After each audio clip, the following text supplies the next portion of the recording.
Welcome back to Elkwood Sports. This is Jack. Damn Niners, man. I'll tell you, I knew they were going to be good. I know they're the class of the NFC.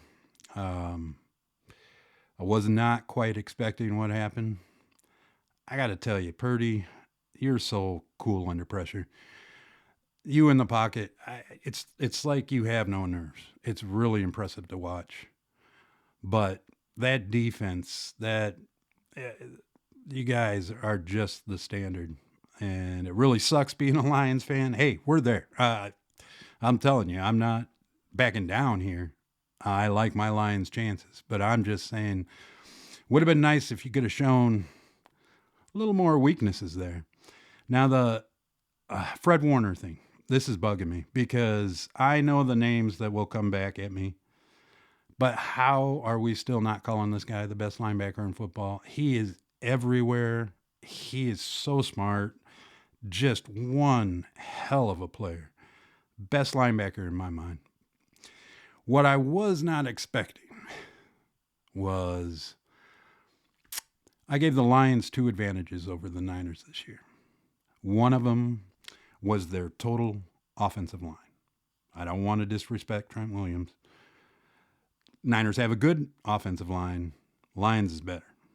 Lions have the best in the league as far as I'm concerned. And the other thing was running back. I know that you have McCafferty, but I thought our two-headed monster that eliminated. I actually gave us the edge in the running game. Damn it if you didn't go out and get another running back, and now you have a two-headed monster. It's really got to be frustrating for everybody in the NFC how good this team is.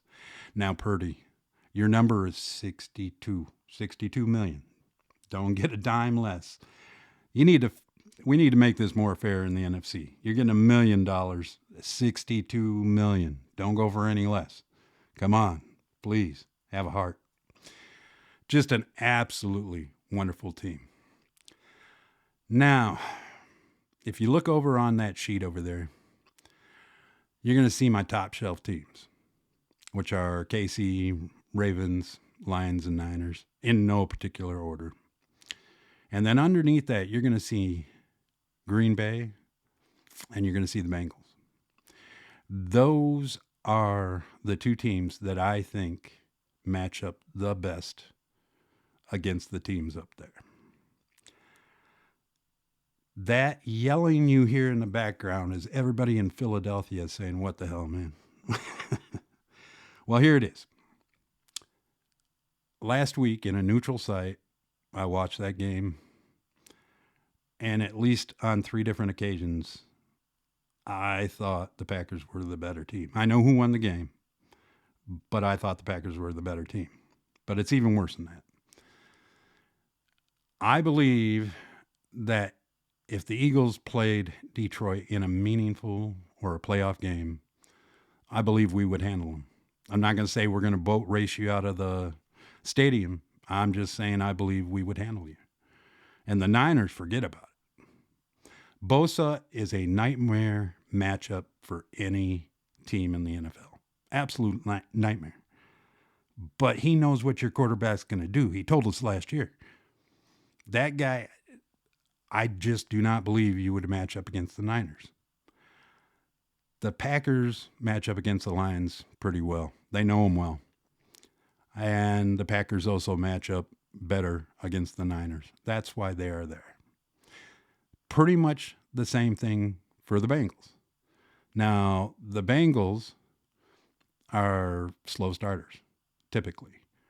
So that box right there, Green Bay and the Bengals, very well could be 0-2 at the end of this week.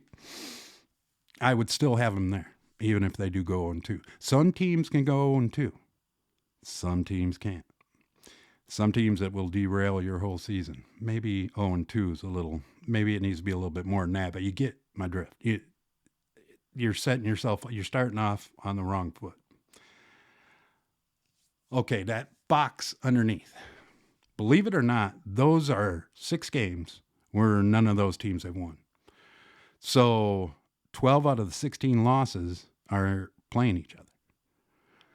Some can afford the loss, some can't. We're going to go through them. Giants at Washington.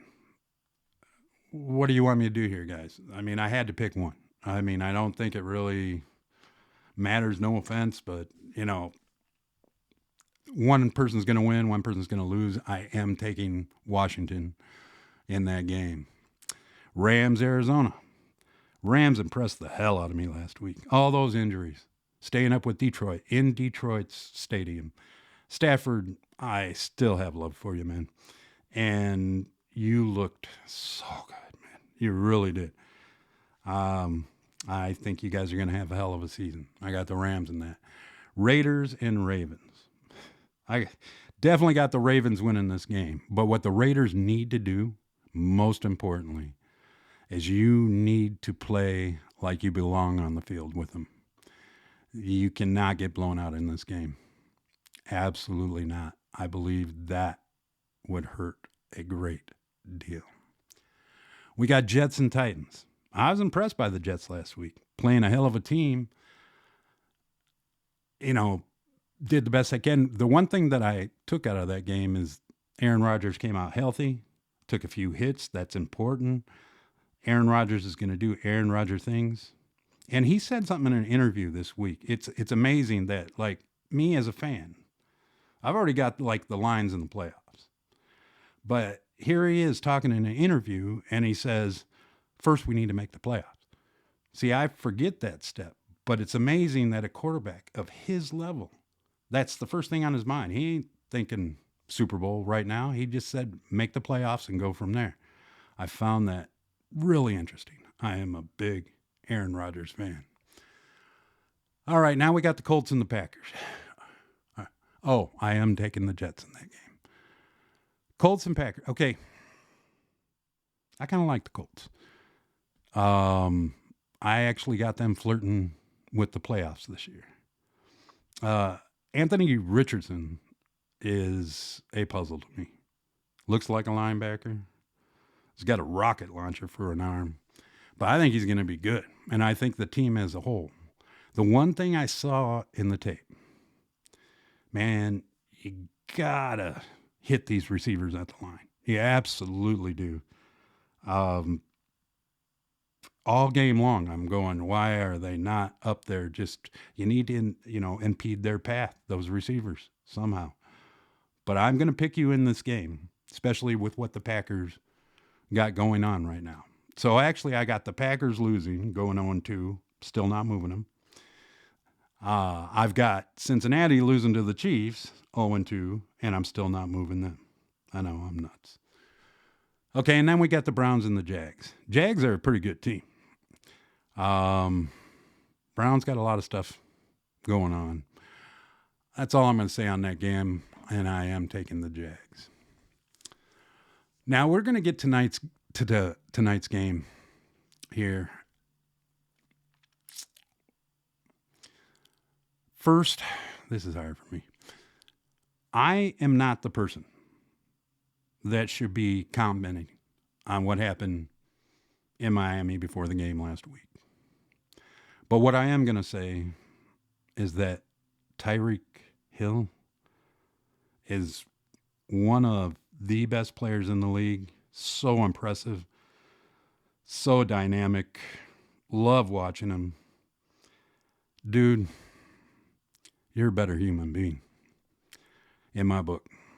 And I'm going to leave it as that. I'm not going to say another word. But I do want to talk about Mike McDaniel. Mike, can I call you Mike? No, I'm just kidding. When you're at a podium, I cannot understand a freaking word you're saying. I don't understand the sentences that come out. And I figured out why. See, you are so incredibly intelligent. And I am not the sharpest tool in the shed. So there's the difference. I would like to meet you one day, but I'm pretty sure I'm going to need an interpreter. So I need somebody that speaks smart. I was so impressed with you, dude. To keep that team focused engaged, able to play who I think is a decent team, come out with a win, absolutely says a lot about you. You are one hell of a coach, man. Your defense is way better than I thought it was. You're going to do some dangers. You're going to do some danger in the AFC for sure. Now, look, before I go, I just want to say I like to have fun when I'm talking about sports. It is not my intention to upset people. You're not going to make people happy all the time. Jason Kelce is one of my favorite players of all time. And he'd probably want to punch me in the face right now. Go for the nose. It's been broken like 10 times. Please. Man, would that hurt? No, please don't hit me. But look, I only know how to be me. And I'm going to say what's on my mind. I'm going to try and have some fun doing it. I'm going to be talking a lot of football starting next week. I do things a little differently, I think. You're not going to get any reporting. You're going to get a lot of what's on my mind. Just know, it is never my intention to ruffle any feathers. Sports are meant to be fun, man. They bring us all together. It's my favorite thing. It's what slows my brain down. I just love it. All right, folks. Until next time, this is Elkwood Sports.